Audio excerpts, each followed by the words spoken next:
हाँ जी, स्वागत है जी ਤੁਹਾਡਾ ਸਾਰਿਆਂ ਦਾ ਸਾਡੇ YouTube channel exam study with job alert ਤੇ। ਸੋ ਮਾਸਟਰ ਕੇਡਰ ਅਗਲਾ ਟੌਪਿਕ ਹੈ ਜਿਹੜਾ ਆਪਾਂ ਸਟਾਰਟ ਕਰਨ ਜਾ ਰਹੇ ਹਾਂ, ਮੌਰੀਆ ਸਾਮਰਾਜ। ਸੋ ਇਸ ਨਾਲ ਸੰਬੰਧਿਤ ਜਿੰਨੇ ਵੀ MCQ ਪ੍ਰਸ਼ਨ ਉੱਤਰ ਨੇ ਉਹ ਤੁਹਾਨੂੰ ਪ੍ਰੋਵਾਈਡ ਕਰਾਂਗੇ। ਸੋ ਇਸ ਤੋਂ ਪਹਿਲਾਂ ਵਾਲੇ ਭਾਗ ਵੀਡੀਓ ਦੀ ਡਿਸਕ੍ਰਿਪਸ਼ਨ ਵਿੱਚ ਜਾਂ ਫਿਰ ਚੈਨਲ ਦੀ ਪਲੇਲਿਸਟ ਵਿੱਚ ਤੁਹਾਨੂੰ ਮਿਲ ਜਾਣਗੇ। ਜਿਨ੍ਹਾਂ ਨੇ ਹਾਲੇ ਤੱਕ ਰੀਡ ਨਹੀਂ ਕੀਤੇ ਤਾਂ ਉਹ ਰੀਡ ਕਰ ਸਕਦੇ ਨੇ। ਬਾਕੀ ਡੇਲੀ ਕਲਾਸ ਦੀ ਅਪਡੇਟ ਤੁਹਾਨੂੰ ਮਿਲਦੀ ਰਹੇ, ਚੈਨਲ ਨੂੰ ਸਬਸਕ੍ਰਾਈਬ ਤੇ ਬੈਲ ਆਈਕਨ ਆਲ ਤੇ ਪ੍ਰੈਸ ਜ਼ਰੂਰ ਕਰ ਲਿਓ। ਤਾਂ ਸਟਾਰਟ ਕਰਦੇ ਹਾਂ ਜੀ ਅਗਲੇ ਨਵੇਂ ਟੌਪਿਕ ਦੇ ਨਾਲ ਸੰਬੰਧਿਤ ਅਗਲੇ MCQ ਪ੍ਰਸ਼ਨ ਉੱਤਰ। ਤਾਂ ਪਹਿਲਾ ਪ੍ਰਸ਼ਨ ਹੈ, ਭਾਰਤੀ ਇਤਿਹਾਸ ਦਾ ਪਹਿਲਾ ਰਾਸ਼ਟਰੀ ਸਮਰਾਟ ਕਿਸ ਨੂੰ ਮੰਨਿਆ ਜਾਂਦਾ ਹੈ? ਅਸ਼ੋਕ ਨੂੰ, ਕਨਿਸ਼ਕ ਨੂੰ, ਚੰਦਰਗੁਪਤ ਮੌਰੀਏ ਨੂੰ ਜਾਂ ਫਿਰ ਚੰਦਰਗੁਪਤ ਦੂਜੇ ਨੂੰ। ਤਾਂ ਭਾਰਤੀ ਇਤਿਹਾਸ ਦਾ ਪਹਿਲਾ ਜਿਹੜਾ ਰਾਸ਼ਟਰੀ ਸਮਰਾਟ ਹੈ ਉਹ ਚੰਦਰਗੁਪਤ ਮੌਰੀਏ ਨੂੰ ਮੰਨਿਆ ਜਾਂਦਾ ਹੈ। ਆਪਸ਼ਨ ਈਡੀ ਸਾਡਾ ਰਾਈਟ ਆਨਸਰ ਆਏਗਾ, ਜਾਂ ਸਿੱਧਾ ਸ਼ਾਰਟ ਦੇ ਵਿੱਚ ਪਾ ਦਿੱਤਾ ਜਾਂਦਾ ਹੈ ਕਿ ਰਾਸ਼ਟਰੀ ਸਮਰਾਟ ਕਿਸ ਨੂੰ ਕਿਹਾ ਜਾਂਦਾ ਹੈ ਇਤਿਹਾਸ ਦੇ ਵਿੱਚ ਪਹਿਲਾ ਰਾਸ਼ਟਰੀ ਸਮਰਾਟ। ਤਾਂ ਇਹ ਕਿਹਾ ਜਾਂਦਾ ਹੈ ਜੀ ਚੰਦਰਗੁਪਤ ਮੌਰੀਆ ਨੂੰ। ਮੌਰੀਆ ਸਾਮਰਾਜ ਦਾ ਸੰਸਥਾਪਕ ਕੌਣ ਸੀ? ਤਾਂ ਇਸ ਵਿੱਚੋਂ ਨਿਕਲ ਕੇ ਕੁਐਸਚਨ ਆਇਆ ਅਸ਼ੋਕ, ਕਨਿਸ਼ਕ, ਚੰਦਰਗੁਪਤ ਮੌਰੀਆ ਜਾਂ ਫਿਰ ਚੰਦਰਗੁਪਤ ਦੂਜਾ। ਤਾਂ ਮੌਰੀਆ ਰਾਜ ਦਾ ਸੰਸਥਾਪਕ ਸੀ ਜਿਹੜਾ ਉਹ ਚੰਦਰਗੁਪਤ ਮੌਰੀਆ ਸੀ। ਇਸ ਨੂੰ ਪਹਿਲਾ ਰਾਸ਼ਟਰੀ ਸਮਰਾਟ ਵੀ ਕਿਹਾ ਜਾਂਦਾ ਹੈ। ਜੂਨਾਗੜ੍ਹ ਦੇ ਰੁਦਰਦਾਮਨ ਸ਼ਿਲਾਲੇਖ ਵਿੱਚ ਚੰਦਰਗੁਪਤ ਮੌਰੀਆ ਦਾ ਕੀ ਨਾਮ ਸੀ? ਜੋ ਜੂਨਾਗੜ੍ਹ ਦਾ ਰੁਦਰਦਾਮਨ ਸ਼ਿਲਾਲੇਖ ਹੈ ਤਾਂ ਇਹਦੇ ਵਿੱਚ ਚੰਦਰਗੁਪਤ ਮੌਰੀਆ ਦਾ ਨਾਮ ਦੱਸਣਾ ਹੈ। ਚੰਦਰਸ਼੍ਰੀ, ਚੰਦਰਗੁਪਤ, ਸ਼੍ਰੀਗੁਪਤ ਜਾਂ ਫਿਰ ਗੁਪਤ ਸ਼੍ਰੀ। ਤਾਂ ਇਸ ਦੇ ਵਿੱਚ ਚੰਦਰਗੁਪਤ ਮੌਰੀਆ ਦਾ ਜਿਹੜਾ ਨਾਮ ਸੀਗਾ ਉਹ ਚੰਦਰਗੁਪਤ ਸੀਗਾ। ਜੋ ਸ਼ਿਲਾਲੇਖ ਸੀਗਾ ਰੁਦਰਾਦਮਨ ਅਤੇ ਜੋ ਜੂਨਾਗੜ੍ਹ ਦਾ ਸ਼ਿਲਾਲੇਖ ਸੀ ਤਾਂ ਇਹਦੇ ਵਿੱਚ ਚੰਦਰਗੁਪਤ ਮੌਰੀਆ ਦਾ ਨਾਮ ਜਿਹੜਾ ਚੰਦਰਗੁਪਤ ਸੀਗਾ। ਆਪਸ਼ਨ ਆੜਾ ਸਾਡਾ ਰਾਈਟ ਆਨਸਰ ਆਏਗਾ। ਸੋ ਨਾਲ ਦੀ ਨਾਲ ਕਮੈਂਟ ਜ਼ਰੂਰ ਕਰਦੇ ਜਾਇਓ ਅਤੇ ਵੀਡੀਓ ਨੂੰ ਅੱਗੇ ਸ਼ੇਅਰ ਜ਼ਰੂਰ ਕਰ ਦਿਆ ਕਰੋ। ਸਿਕੰਦਰ ਨੇ ਭਾਰਤ 'ਤੇ ਹਮਲਾ ਕਦੋਂ ਕੀਤਾ ਸੀ? 326 ਈਸਵੀ ਪੂਰਵ, 323, 325 ਜਾਂ ਫਿਰ 330 ਈਸਵੀ ਪੂਰਵ ਦੇ ਵਿੱਚ। ਤਾਂ ਸਿਕੰਦਰ ਜੋ ਰਾਜਾ ਹੋਇਆ ਤਾਂ ਇਸ ਨੇ ਭਾਰਤ 'ਤੇ ਜਿਹੜਾ ਹਮਲਾ ਹੈ 326 ਈਸਵੀ ਪੂਰਵ ਦੇ ਵਿੱਚ ਕੀਤਾ ਸੀ। ਆਪਸ਼ਨ ਊੜਾ ਸਾਡਾ ਰਾਈਟ ਆਨਸਰ ਆਏਗਾ। ਸਿਕੰਦਰ ਦੀ ਮੌਤ ਕਦੋਂ ਹੋਈ ਸੀ? ਕਿਹੜੇ ਈਅਰ ਦੇ ਵਿੱਚ? 236 ਈਸਵੀ ਪੂਰਵ, 323, 325 ਜਾਂ ਫਿਰ 330 ਈਸਵੀ ਪੂਰਵ ਦੇ ਵਿੱਚ।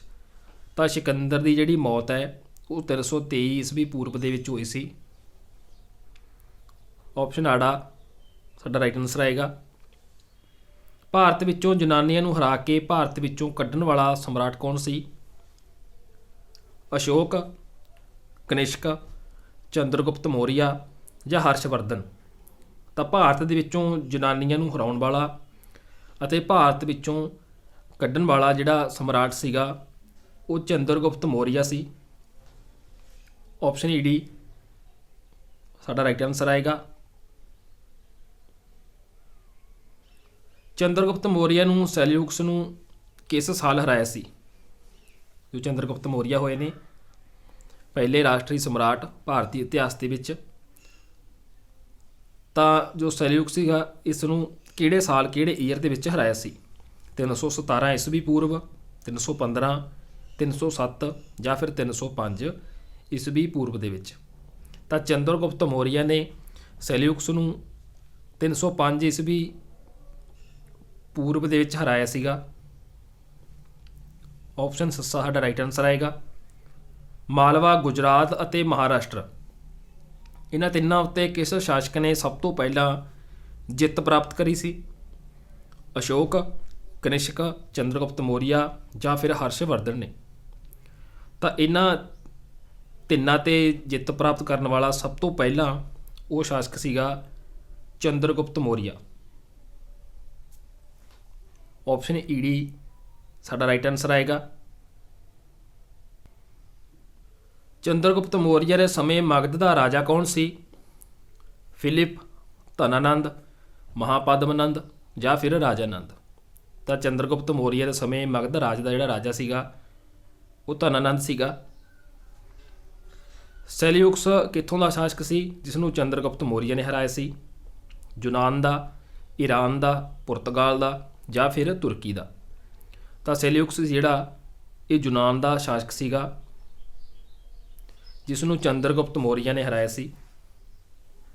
ਸੈਲਿਊਕਸ ਨੇ ਕਿਹੜੇ ਯੂਨਾਨੀ ਰਾਜਦੂਤ ਨੂੰ ਪਾਟਲੀਪੁੱਤਰ ਵਿਖੇ ਮੌਰੀਆ ਦਰਬਾਰ ਦੇ ਵਿੱਚ ਭੇਜਿਆ ਸੀ? ਕੌਟਲਿਆ, ਫਾਹੀਜਾਨ, ਇਤ ਸਿੰਘ ਜਾਂ ਮੈਕਸਥਨੀਜ਼ ਨੂੰ?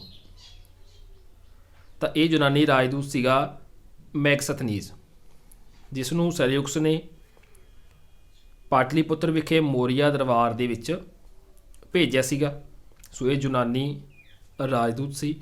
ਸੋ ਇਸ ਤੋਂ ਇਲਾਵਾ ਫਾਹੀਜਾਨ, ਕੌਟਲਿਆ, ਇਤ ਸਿੰਘ, ਇਹਨਾਂ 'ਤੇ ਵੀ ਕੁਐਸਚਨ ਬਣਾ ਕੇ ਜਿਹੜਾ ਪੁੱਛਿਆ ਜਾ ਸਕਦਾ ਹੈ। ਅਕਸਰ ਐਗਜ਼ਾਮ ਦੇ ਵਿੱਚ ਇਹ ਕੁਐਸਚਨ ਜਿਹੜੇ ਆਉਂਦੇ ਨੇ।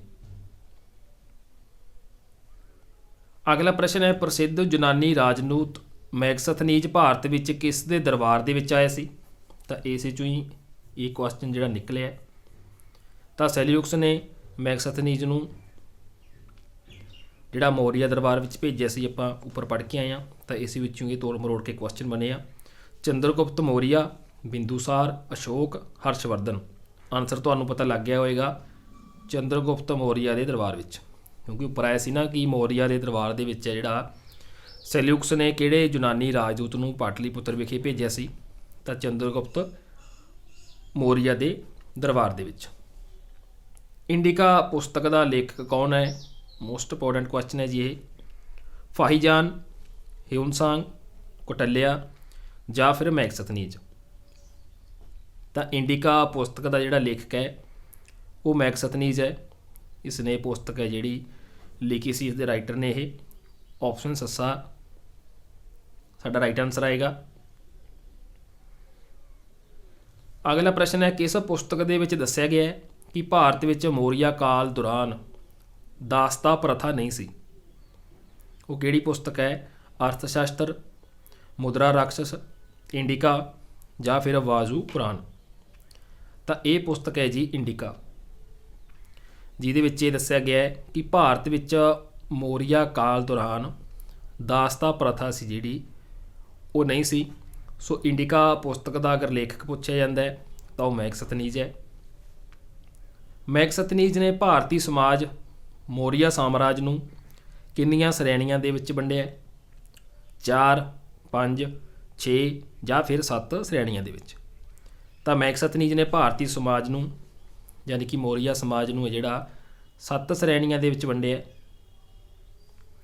ਆਪਸ਼ਨ ਸੱਸਾ ਸਾਡਾ ਰਾਈਟ ਆਨਸਰ ਆਏਗਾ। ਅਗਲਾ ਪ੍ਰਸ਼ਨ ਹੈ, ਸੁਦਰਸ਼ਨ ਝੀਲ ਦਾ ਨਿਰਮਾਣ ਮੌਰੀਆ ਕਾਲ ਵਿੱਚ ਕਿਸ ਦੇ ਸਮੇਂ ਹੋਇਆ ਸੀ? ਅਸ਼ੋਕ ਦੇ, ਚੰਦਰਗੁਪਤ ਮੌਰੀਆ ਦੇ, ਬ੍ਰਹਦਰਥ ਜਾਂ ਪੁਸ਼ਯਮਿੱਤਰ ਦੇ ਸਮੇਂ? ਤਾਂ ਸੁਦਰਸ਼ਨ ਝੀਲ ਸੀ ਜਿਹੜੀ, ਤਾਂ ਇਸ ਦਾ ਨਿਰਮਾਣ ਸੀ ਮੌਰੀਆ ਕਾਲ ਦੇ ਵਿੱਚ ਚੰਦਰਗੁਪਤ ਮੌਰੀਆ ਦੇ ਸਮੇਂ ਹੋਇਆ ਸੀ। ਆਪਸ਼ਨ ਆੜਾ ਸਾਡਾ ਰਾਈਟ ਆਨਸਰ ਆਏਗਾ। ਅਗਲਾ ਪ੍ਰਸ਼ਨ ਹੈ, ਮੌਰੀਆ ਸਾਮਰਾਜ ਦੀ ਰਾਜਧਾਨੀ ਕੀ ਸੀ? ਤਾਂ ਉੱਪਰ ਹੁਣੇ ਆਪਾਂ ਕੁਐਸਚਨ ਕਰਕੇ ਆਏ ਹਾਂ। ਪੰਜਾਬ, ਮਗਧ, ਪਾਟਲੀਪੁੱਤਰ ਜਾਂ ਫਿਰ ਕਾਸ਼ੀ? ਤਾਂ ਮੌਰੀਆ ਸਾਮਰਾਜ ਦੀ ਜਿਹੜੀ ਰਾਜਧਾਨੀ ਸੀ ਉਹ ਪਾਟਲੀਪੁੱਤਰ ਸੀ। ਤਾਂ ਸੈਲਿਊਕਸ ਨੇ ਮੈਕਸਥਨੀਜ਼ ਨੂੰ ਜਿਹੜਾ ਇੱਥੇ ਭੇਜਿਆ ਸੀਗਾ ਚੰਦਰਗੁਪਤ ਮੌਰੀਆ ਦੇ ਦਰਬਾਰ ਦੇ ਵਿੱਚ, ਪਾਟਲੀਪੁੱਤਰ ਦੇ ਵਿੱਚ। ਚੰਦਰਗੁਪਤ ਮੌਰੀਆ ਦਾ ਪ੍ਰਧਾਨ ਮੰਤਰੀ ਕੌਣ ਸੀ? ਕੌਟਲਿਆ, ਹਿਊਨ-ਸਾਂਗ, ਫਾਹੀਜਾਨ ਜਾਂ ਫਿਰ ਇਤ ਸਿੰਘ? ਤਾਂ ਚੰਦਰਗੁਪਤ ਮੌਰੀਆ ਦਾ ਜਿਹੜਾ ਪ੍ਰਧਾਨ ਮੰਤਰੀ ਸੀ ਉਹ ਕੌਟਲਿਆ ਸੀਗਾ। ਆਪਸ਼ਨ ਊੜਾ ਸਾਡਾ ਰਾਈਟ ਆਨਸਰ ਆਏਗਾ। ਅਕਸਰ ਇਹ ਕੁਐਸਚਨ ਐਗਜ਼ਾਮ ਦੇ ਵਿੱਚ ਪੁੱਛਿਆ ਜਾਂਦਾ ਹੈ। ਅਗਲਾ ਪ੍ਰਸ਼ਨ ਹੈ, ਚਾਣਕੀਆ ਜਾਂ ਕੌਟਲਿਆ ਨੂੰ ਹੋਰ ਕਿਹੜੇ ਨਾਮ ਨਾਲ ਜਾਣਿਆ ਜਾਂਦਾ ਹੈ? ਸ਼੍ਰੀਗੁਪਤ, ਸਮੁੰਦਰਗੁਪਤ, ਚੰਦਰਗੁਪਤ ਜਾਂ ਫਿਰ ਵਿਸ਼ਨੂਗੁਪਤ? ਤਾਂ ਚਾਣਕੀਆ ਜਾਂ ਕੌਟਲਿਆ ਨੂੰ ਜਿਹੜਾ ਹੋਰ ਨਾਮ ਨਾਲ ਜਾਣਿਆ ਜਾਂਦਾ ਹੈ ਉਹ ਹੈ ਜੀ ਵਿਸ਼ਨੂਗੁਪਤ। ਕੌਟਲਿਆ, ਚਾਣਕੀਆ, ਵਿਸ਼ਨੂਗੁਪਤ ਇਹ ਸਾਰੇ ਇੱਕੋ ਨਾਮ ਨੇ। ਤਾਂ ਆਪਸ਼ਨ ਸੱਸਾ ਸਾਡਾ ਰਾਈਟ ਆਨਸਰ ਆਏਗਾ। ਅਰਥ ਸ਼ਾਸਤਰ ਦੀ ਰਚਨਾ ਕਿਸ ਨੇ ਕੀਤੀ ਸੀ ਜਾਂ ਕਿਸ ਦੀ ਰਚਨਾ ਹੈ? ਕੌਟਲਿਆ ਦੀ, ਪੁਸ਼ਯਮਿੱਤਰ ਦੀ, ਧਨਾਨੰਦ ਦੀ ਜਾਂ ਫਿਰ ਬਿੰਦੂਸਾਰ ਦੀ? ਤਾਂ ਜਿਹੜਾ ਅਰਥ ਸ਼ਾਸਤਰ ਪੁਸਤਕ ਹੈ ਤਾਂ ਇਹ ਕੌਟਲਿਆ ਦੀ ਰਚਨਾ ਹੈ। ਇੰਡਿਕਾ ਪੁਸਤਕ ਹੈ ਉਹ ਮੈਕਸਥਨੀਜ਼ ਦੀ ਹੈ। ਸੋ ਇਹ ਜ਼ਰੂਰ ਯਾਦ ਰੱਖਿਓ, ਪੁਸਤਕਾਂ ਨਾਲ ਦੇ ਸੰਬੰਧ ਵਿੱਚ ਇਹ ਕੁਐਸਚਨ ਜਿਹੜੇ ਜ਼ਰੂਰ ਐਗਜ਼ਾਮ ਦੇ ਵਿੱਚ ਆਉਂਦੇ ਆ। ਇੰਡੀਕਾ ਪੁਸਤਕ ਦਾ ਲੇਖਕ ਜਿਹੜਾ ਇਹ ਕਾਫੀ ਵਾਰ ਐਗਜ਼ਾਮ ਦੇ ਵਿੱਚ ਕੁਐਸਚਨ ਜਿਹੜਾ ਪੁੱਛਿਆ ਗਿਆ। ਕੌਟਲਿਆ ਦੇ ਅਰਥ ਸ਼ਾਸਤਰ ਦਾ ਮੁੱਖ ਵਿਸ਼ਾ ਕੀ ਹੈ? ਧਾਰਮਿਕ ਜੀਵਨ, ਆਰਥਿਕ ਜੀਵਨ, ਯੱਗ ਤੇ ਕਰਮਕਾਂਡ, ਰਾਜਨੀਤਿਕ ਜੀਵਨ ਅਤੇ ਕੂਟਨੀਤੀ। ਤਾਂ ਜੋ ਕੌਟਲਿਆ ਦੇ ਦੁਆਰਾ ਅਰਥ ਸ਼ਾਸਤਰ ਲਿਖੀ ਗਈ, ਇਹਦੀ ਰਚਨਾ ਕੀਤੀ ਗਈ ਹੈ, ਤਾਂ ਇਹਦਾ ਜਿਹੜਾ ਮੁੱਖ ਵਿਸ਼ਾ ਹੈ ਉਹ ਰਾਜਨੀਤਿਕ ਜੀਵਨ ਅਤੇ ਕੂਟਨੀਤੀ ਹੈ। ਆਪਸ਼ਨ ਸੱਸਾ ਸਾਡਾ ਰਾਈਟ ਆਨਸਰ ਆਏਗਾ। ਅਗਲਾ ਪ੍ਰਸ਼ਨ ਹੈ, ਕਿਸੇ ਰਾਜੇ ਦੀ ਕਹਾਣੀ ਵਿਸ਼ਾਖ ਦੱਤ ਦੇ ਮੁਦਰਾ ਰਾਖਸ਼ ਦਾ ਮੁੱਖ ਵਿਸ਼ਾ ਕੀ ਹੈ? ਇਹ ਕਿਸ ਰਾਜੇ ਦੀ ਕਹਾਣੀ ਹੈ? ਇਹ ਘੁਮਾ ਕੇ ਜੇ ਕੁਐਸਚਨ ਪੁੱਛਿਆ ਗਿਆ ਹੈ।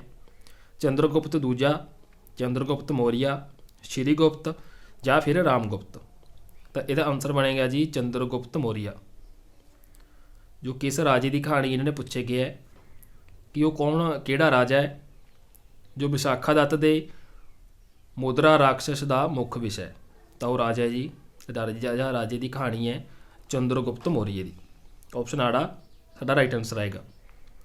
ਪਾਟਲੀਪੁੱਤਰ ਵਿੱਚ ਸਥਿਤ ਚੰਦਰਗੁਪਤ ਮੌਰੀਆ ਦਾ ਮਹਿਲ ਮੁੱਖ ਤੌਰ 'ਤੇ ਕਿਸ ਚੀਜ਼ ਦਾ ਬਣਿਆ ਹੋਇਆ ਹੈ? ਜਾਂ ਇਹ ਵੀ ਪੁੱਛ ਲਿਆ ਜਾਂਦਾ ਚੰਦਰਗੁਪਤ ਮੌਰੀਆ ਦਾ ਮਹਿਲ ਕਿੱਥੇ ਸਥਿਤ ਹੈ? ਤਾਂ ਆਨਸਰ ਆਏਗਾ ਜੀ ਪਾਟਲੀਪੁੱਤਰ। ਅਤੇ ਇਹ ਮਹਿਲ ਜਿਹੜਾ ਮੁੱਖ ਤੌਰ 'ਤੇ ਕਿਹੜੀ ਚੀਜ਼ ਦਾ ਬਣਿਆ ਹੋਇਆ ਹੈ? ਇੱਟਾਂ, ਪੱਥਰ, ਲੱਕੜੀ ਜਾਂ ਫਿਰ ਮਿੱਟੀ ਦਾ। ਤਾਂ ਇਹ ਬਣਿਆ ਹੋਇਆ ਜੀ ਲੱਕੜੀ ਦਾ। ਜੋ ਪਾਟਲੀਪੁੱਤਰ ਦੇ ਵਿੱਚ ਚੰਦਰਗੁਪਤ ਮੌਰੀਆ ਦਾ ਮਹਿਲ ਹੈ ਤਾਂ ਇਹ ਲੱਕੜੀ ਦਾ ਬਣਿਆ ਹੋਇਆ ਹੈ। ਆਪਸ਼ਨ ਈ ਡੀ ਸਾਡਾ ਰਾਈਟ ਆਨਸਰ ਆਏਗਾ। ਚੰਦਰਗੁਪਤ ਮੌਰੀਆ ਨੇ ਆਪਣੇ ਜੀਵਨ ਦੇ ਅੰਤਲੇ ਯਾਨੀ ਕਿ ਆਖਰੀ ਸਾਲਾਂ ਦੇ ਵਿੱਚ ਕਿਸ ਧਰਮ ਨੂੰ ਅਪਣਾਇਆ ਸੀ? ਜੈਨ ਧਰਮ, ਬੁੱਧ ਧਰਮ, ਹਿੰਦੂ ਧਰਮ ਜਾਂ ਫਿਰ ਮੁਸਲਿਮ ਧਰਮ ਨੂੰ। ਜਾਂ ਚੰਦਰਗੁਪਤ ਮੌਰੀਆ ਨੇ ਆਪਣੇ ਜੀਵਨ ਦੇ ਆਖਰੀ ਸਾਲਾਂ ਦੇ ਵਿੱਚ ਜਿਹੜਾ ਉਹ ਜੈਨ ਧਰਮ ਅਪਣਾਇਆ ਸੀ। ਆਪਸ਼ਨ ਊੜਾ ਸਾਡਾ ਰਾਈਟ ਆਨਸਰ ਆਏਗਾ। ਚੰਦਰਗੁਪਤ ਮੌਰੀਆ ਨੇ ਆਪਣੇ ਜੀਵਨ ਦੇ ਆਖਰੀ ਦਿਨ ਕਿੱਥੇ ਗੁਜ਼ਾਰੇ ਸੀ? ਪਾਟਲੀਪੁੱਤਰ, ਸਰਬਨ ਬੇਲਗੋਲਾ, ਕਾਸ਼ੀ ਜਾਂ ਫਿਰ ਉਜੈਨ ਦੇ ਵਿੱਚ। ਤਾਂ ਚੰਦਰਗੁਪਤ ਮੌਰੀਆ ਨੇ ਆਪਣੇ ਜੀਵਨ ਦੇ ਆਖਰੀ ਅੰਤਿਮ ਦਿਨ ਸੀ ਜਿਹੜੇ ਉਹ ਸਰਬਨ ਬੇਲਗੋਲਾ ਦੇ ਵਿੱਚ ਬਿਤਾਏ ਸੀਗੇ। ਆਪਸ਼ਨ ਆੜਾ ਸਾਡਾ ਰਾਈਟ ਆਨਸਰ ਆਏਗਾ। ਸੋ ਦੋਸਤੋ, ਇਹ ਅਗਲੇ ਨਵੇਂ ਟੌਪਿਕ 'ਤੇ ਅਗਲੇ ਨਵੇਂ MCQ ਪ੍ਰਸ਼ਨ ਉੱਤਰ ਸੀ ਜੋ ਮੌਰੀਆ ਸਾਮਰਾਜ ਦੇ ਨਾਲ ਸੰਬੰਧਿਤ ਨੇ। ਕੰਟੀਨਿਊ ਉਸ ਟੌਪਿਕ 'ਤੇ ਜਿੰਨੇ ਵੀ ਕੁਐਸਚਨ ਬਣਨਗੇ ਤੁਹਾਨੂੰ ਪ੍ਰੋਵਾਈਡ ਕਰਦੇ ਰਹਾਂਗੇ। ਵੀਡੀਓ ਚੰਗੀ ਲੱਗੇ ਲਾਈਕ, ਕਮੈਂਟ ਅਤੇ ਅੱਗੇ ਗਰੁੱਪਾਂ ਦੇ ਵਿੱਚ ਜ਼ਰੂਰ ਸ਼ੇਅਰ ਕਰਦੇ ਕਰੋ। ਬਾਕੀ ਜੋ ਵੀ ਤੁਹਾਡਾ ਸਵਾਲ ਜਵਾਬ ਹੁੰਦਾ ਇੰਸਟਾਗ੍ਰਾਮ 'ਤੇ ਡਾਇਰੈਕਟ ਇਨਬਾਕਸ ਦੇ ਵਿੱਚ ਕਰ ਸਕਦੇ ਹੋ। Exam study with job alert Instagram page ਦਾ ਨਾਮ ਹੈ। ਲਿੰਕ ਤੁਹਾਨੂੰ ਵੀਡੀਓ ਦੀ ਡਿਸਕ੍ਰਿਪਸ਼ਨ ਦੇ ਵਿੱਚ ਮਿਲ ਜਾਏਗਾ। ਸੋ ਮਿਲਦੇ ਆ ਜੀ ਅਗਲੇ ਭਾਗ ਦੇ ਵਿੱਚ ਅਗਲੇ ਇਸ ਟੌਪਿਕ ਦੇ ਨਾਲ ਬਣਦੇ ਨਵੇਂ MCQ ਪ੍ਰਸ਼ਨ ਉੱਤਰਾਂ ਨਾਲ। ਉਦੋਂ ਤੱਕ ਲਈ ਧੰਨਵਾਦ ਜੀ।